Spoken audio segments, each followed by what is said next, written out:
Hi, I'm Dr. Johnson. And I'm Dr. Rowe. We're the chiropractors here at Johnson Chiropractic and Rehabilitation. In our two previous videos, we discussed a couple things. One, what's a pinched nerve and what's carpal tunnel?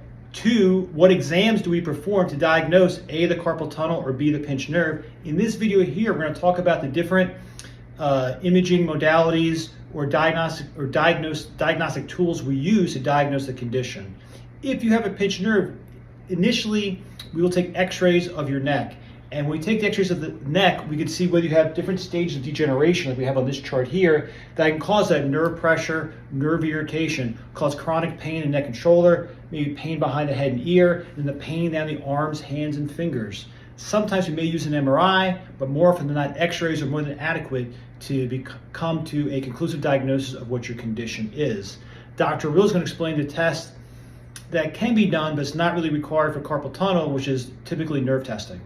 Yeah, so with carpal tunnel, there's really not a lot of imaging you're going to do as far as like x-ray, MRI. The orthopedic testing that we talked about in our last video usually is going to give you a pretty accurate diagnosis of carpal tunnel. Now, if the practitioner is still unsure, they could do a test called an NCV and ENG. What this test does is it really kind of tests the speed of transmission of the nerve along the path of the nerve all the way down the arm or into the legs if you're doing a lower extremity one.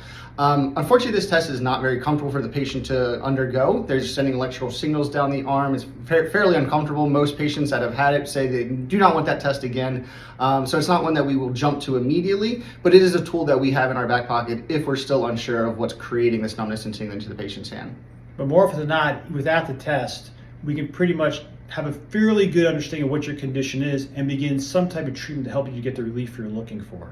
So in our next video, we're going to explain the different treatment methods we use for a pinched nerve and carpal tunnel. I'm Dr. Rill. I'm Dr. Johnson. We're the chiropractors here at Johnson Chiropractic and Rehabilitation here in Catonsville. Next video will give you the treatment methods you need to get relief from your pinched nerve or carpal tunnel-like symptoms.